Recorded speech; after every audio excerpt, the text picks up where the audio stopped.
Welcome back. मैं लवकेश साय एक बार फिर आपका स्वागत करता हूं आपके अपने यूट्यूब चैनल पर। और आज इस वीडियो में हम बात करेंगे आपके चाइल्ड डेवलपमेंट के क्वेश्चंस के बारे में, जो मैं आपके लिए डेली वीडियोस लेकर आ रहा हूं। इन्हें कंटिन्यू करेंगे। यदि आप इस चैनल पर पहली बार आए हैं तो चैनल को सब्सक्राइब कीजिए। वीडियो पसंद आती है तो वीडियो को लाइक भी कर देना। तो चलिए स्टार्ट करते हैं अपने पहले क्वेश्चन से।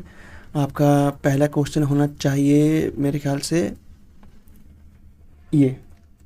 आपका पहला क्वेश्चन है, स्व प्रेम को डैश की प्रवृत्ति कहा जाता है। मतलब स्व प्रेम मतलब खुद से ही, खुद में ही रहना, खुद से ही प्रेम करना ना। खुद से प्रेम करने का मतलब अपने आप को ही बहुत बढ़िया मानना। हाँ भाई, तो सब चीज़ें मेरे अकॉर्डिंग होनी चाहिए। तो क्या स्व प्रेम मतलब खुद से प्रेम करना। तो क्या ये क्या चीज़ है यहाँ पर? ये अहंकारी को प्रवृत्ति को नहीं दर्शा रहा, सब मोहन को नहीं दर्शा रहा और सब केंद्रित को नहीं दर्शा रहा। ये आत्ममोह को दर्शा रहा है। ठीक है, तो यहाँ पर जो आपका बी ऑप्शन है वो ठीक होगा। नेक्स्ट क्वेश्चन आपका, निम्नलिखित में से कौन सा कथन आत्मनिरीक्षण विधि के बारे में सही है? पहला यह आत्मावलोकन की विधि है, बिल्कुल ठीक। आत्मनिरीक्षण इंट्रोस्पेक्शन है ना, इस तरीके से बोलते हैं इसको। तो इस विधि में क्या होता है, खुद के बारे में जानकारी खुद व्यक्ति देता है सामने वाले को। यह आत्मावलोकन की विधि है, खुद का अवलोकन करके। यह छात्र को स्वतंत्र रूप से सीखी गई सामग्री का अभ्यास करने में सहायता करती है, गलत। यह प्रदर्शन को बेहतर बनाने में सहायता करती है, गलत। यह एक बाल केंद्रित शिक्षण विधि है, ये भी नहीं है भाई। यह आत्म अवलोकन है ना। तो यहाँ पर जो आपका ए ऑप्शन है वो ठीक होगा। नेक्स्ट क्वेश्चन आपका, निम्नलिखित में से कौन सा व्यवहारिकता का शैक्षिक निहितार्थ है ना? व्यवहारिकता का शैक्षिक निहितार्थ।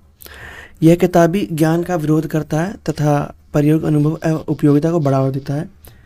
तो पहला तो ऑप्शन आपका ठीक होना चाहिए, क्योंकि आपके व्यवहार में चेंजेस आ रहा है ना। शैक्षिक निहितार्थ मतलब शिक्षा की वजह से आपके व्यवहार में चेंज आ रहा है, वही आपको बताना है। तो ये बिल्कुल ठीक कह रहा है कि भाई किताबी ज्ञान का विरोध करता है, बिल्कुल ठीक। और जो बच्चे के जो अनुभव रहे हैं, उसने जो प्रयोग किया है ना, उनकी जो उपयोगिता है, उसके अनुभव होगी, उसको बढ़ावा देता है। तो पहला ऑप्शन आपका ठीक होगा। यह नए मूल्यों के निर्माण पर जोर देता है, ठीक है, तथा समस्या को सुलझाने के दृष्टिकोण को प्रोत्साहित करता है। अच्छा, व्यवहारिकता का बोला यहाँ पर, ठीक है। सी ऑप्शन है, यह वैज्ञानिक और सामाजिक दोनों विषयों पर महत्व देता है।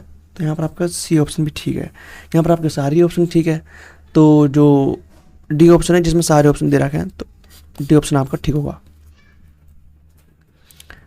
नेक्स्ट क्वेश्चन आपका, निम्नलिखित में से कौन एक रक्षा तंत्र नहीं है? तो देखो आपके ना रक्षा तंत्र आपको 10 या 11 दे रखे हैं आपकी बुक्स में, है ना। वही 10 दे रखे हैं, आपको पता हो तो। यदि तो प्रेक्षण है रक्षा तंत्र आपका, प्रतिगमन होना चाहिए था, प्रतिगमन भी है, और उदरपातक भी है। लेकिन आपका जो इनग्रेंशिएटिंग, पता नहीं क्या लिखा हुआ है, इनग्रेंशिएटिंग, ये नहीं है। तो यहाँ पर आपका जो सी ऑप्शन है वो गलत होगा। जैसे आपको यदि कुछ के नाम पता हो तो एक होता है आपका नियंत्रण, ठीक है। प्रेक्षण भी होता है जो यहाँ पर दे रखा फर्स्ट ऑप्शन में। आपका जो है विस्थापन भी होता है, स्थापन। आपका युक्तिकरण भी होता है, ये तो बहुत फेमस है, ठीक है। आपका बौद्धिकता भी होता है। आपका इनकार भी, डेनाइल है ना, इनकार भी होता है आपका। और आपका प्रतिक्रिया गठन भी होता है। तो आपको इन सब के बारे में भी पता होना चाहिए कि बच्चा कैसे कैसे इसको यूज़ करता है। डिफेंस मैकेनिज्म बोलते हैं इनको इंग्लिश में। तो यहाँ पर आपका सी ऑप्शन है यहाँ पर ठीक होगा। नेक्स्ट क्वेश्चन आपका, नेक्स्ट है ना, हाँ नेक्स्ट है, निम्नलिखित में से कौन सा विकल्प प्रक्षेपी परीक्षण के बारे में सही नहीं है? तो आपको बताना कौन सा विकल्प गलत होगा इनमें से, सही नहीं है, ठीक है। 3 सही है, मतलब 1 गलत है। व्यक्ति स्वभाव से बहुत स्पष्ट और पारदर्शी होता है, तो गलत, यही सही नहीं है। और देखते हैं, मौखिक क्षमताओं पर उतना निर्भर नहीं करता, बिल्कुल ठीक। जो प्रक्षेपी परीक्षण होता है आपका, चेतन और अचेतन दोनों लक्षणों का दोहन करता है, ये भी है।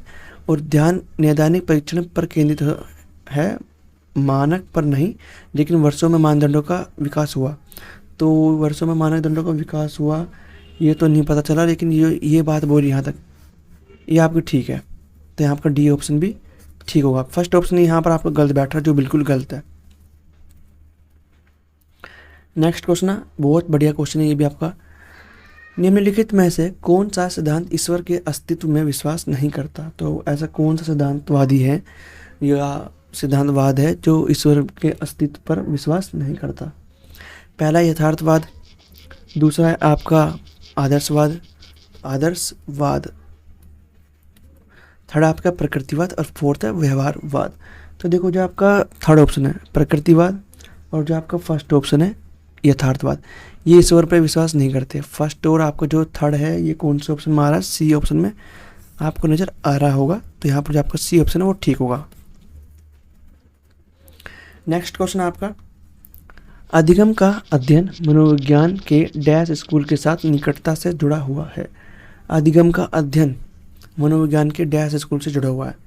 तो यहाँ पर जो आपका सी ऑप्शन है व्यवहारवादी के स्कूल के साथ निकटता से जुड़ा हुआ है। तो सी ऑप्शन आपका यहाँ पर ठीक होगा। आपके कुछ क्वेश्चन ऐसे हैं जो फैक्चुअल होते हैं, ठीक है ना। तो फैक्चुअल क्वेश्चन आपके आते हैं और 2-3 क्वेश्चन तो आपके फैक्चुअल क्वेश्चन आपको मिल ही जाएंगे, ठीक है ना। सीटेट में मिल जाएंगे, अदर स्टेट या फिर DSSB का एग्जाम हो वहाँ पर भी आपको देखने को मिल सकते हैं। नेक्स्ट क्वेश्चन आपका, राष्ट्रीय माध्यमिक शिक्षा अभियान का मुख्य उद्देश्य क्या है। राष्ट्रीय माध्यमिक शिक्षा अभियान का मुख्य उद्देश्य क्या है। पहला है ऑप्शन आपका श्रेष्ठ शिक्षा, दूसरा पहुंच और निष्पक्षता, थर्ड ऑप्शन आपका सूचना संचार प्रौद्योगिकी। तो आपका श्रेष्ठ शिक्षा मतलब सर्वश्रेष्ठ शिक्षा होना चाहिए था, यहाँ पर ये श्रेष्ठ ही दे रखा है। लेकिन श्रेष्ठ शिक्षा मतलब अच्छी शिक्षा होनी चाहिए, अच्छी से अच्छी, निष्पत्ति पर ध्यान देना चाहिए, सूचना और प्रौद्योगिकी का हमें यूज़ करना है, विकलांग बच्चों के लिए एकीकृत शिक्षा देनी है। तो इस चारों तो हैं आपकी, है ना, मुख्य उद्देश्य राष्ट्रीय माध्यमिक शिक्षा की। तो 1, 2, 3, 4 आपके 4 सी ऑप्शन में आपके 4 ऑप्शन दे रखे हैं। तो सी ऑप्शन आपका ठीक होगा। नेक्स्ट क्वेश्चन आपका, मनोविज्ञान शाला उत्तर प्रदेश कहाँ स्थित है।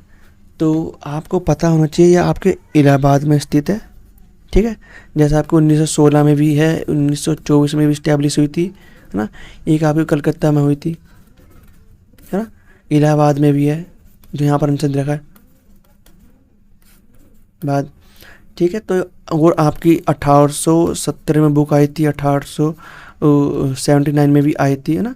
लीपजिंग में वो करी थी इस्टेब्लिश पहली प्रयोगशाला। तो ये कुछ जो आपको जो ईयर्स दे रखे हैं आपको इनके बारे में पता होना चाहिए। ये भारत के पर्सपेक्टिव में बात की गई है और ये भारत है ना कि किस, जैसे स्किनर ने बुक लिखी है, वुंट ने बुक लिखी है, आपको पता होना चाहिए इन्होंने कौन सी बुक लिखी है, कौन से सन में लिखी थी, बुक का नाम क्या था। 3 चीज़ें आपको याद करनी है। ये फैक्चुअल क्वेश्चन है, एक पेज पर लिख रहा हूँ और इनको अपने कहीं चिपका लो घर में जहाँ पर आप पढ़ते हो। तो इससे क्या होगा, आपको आसानी होगी क्वेश्चंस को देखते हुए टिक करने में। नेक्स्ट क्वेश्चन आपका, थकान दूर करने के लिए निम्नलिखित में से किसका उपयोग किया जा सकता है। कार्य की प्रकृति में बदलाव, तो ठीक है, ये तो तरीका ठीक है।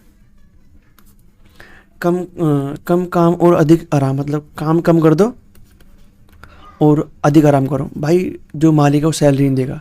यदि आप सरकारी स्कूल में या सरकारी संस्था में हो, सरकारी अफसर हो, है ना, अधिकारी हो, आप कम काम कर रहे हो तो आगे का जो प्रोसेस है वो डिले हो जाएगा, जिसके वजह से जो पूरी जो प्रक्रिया है वो और डिले हो जाएगी बहुत ज़्यादा, है ना, काम कम होगा।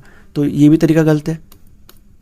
स्थिर भावनाओं पर ध्यान केंद्रित करना, जो भावना स्थिर हैं उन पर ध्यान केंद्रित करते हो, और जो अस्थिर भावनाएं, ये बात यदि अस्थिर भावनाओं के बारे में होती तो हम कंफ्यूज होते पहले और तीसरे ऑप्शन को लेकर, ठीक है। तो सी ऑप्शन भी नहीं है, क्योंकि स्थिर भावनाओं में जो स्थिर है, स्टेबल है, उन पर क्या ध्यान केंद्रित कर रहे हो, सी ऑप्शन गलत होगा। और उपरोक्त सभी भी नहीं हो सकता। तो यहाँ पर सिर्फ पहला ऑप्शन है, कार्य की प्रकृति में बदलाव। यदि आप मतलब 10 साल हो गए, 5 साल हो गए पढ़ाते पढ़ाते, है ना, किसी सब्जेक्ट को या फिर कहीं किसी कंपनी में काम करते हैं, तो आप उसकी प्रकृति में थोड़ा चेंज कर दो, उस काम में थोड़ा चेंज कर दो, है ना। तो यहाँ पर जो आपका ए ऑप्शन है इसलिए ठीक होगा, और ऑप्शन आपका गलत है। तो आज इस वीडियो में हमने आपके चाइल्ड डेवलपमेंट के 10 क्वेश्चन करें। मैं डेली इस चैनल पर एक वीडियो आपकी चाइल्ड डेवलपमेंट की, एक वीडियो आपकी पेडागोजी की इस चैनल पर लेकर आऊँ। यदि आप इस चैनल पर पहली बार आए हैं तो चैनल को सब्सक्राइब कर लीजिए। वीडियो पसंद आती है तो वीडियो को लाइक भी कर देना। 20 अगस्त को आपका एग्जाम है जिसमें आपको अच्छे से अच्छा परफॉर्म करके दिखाना है, ठीक है।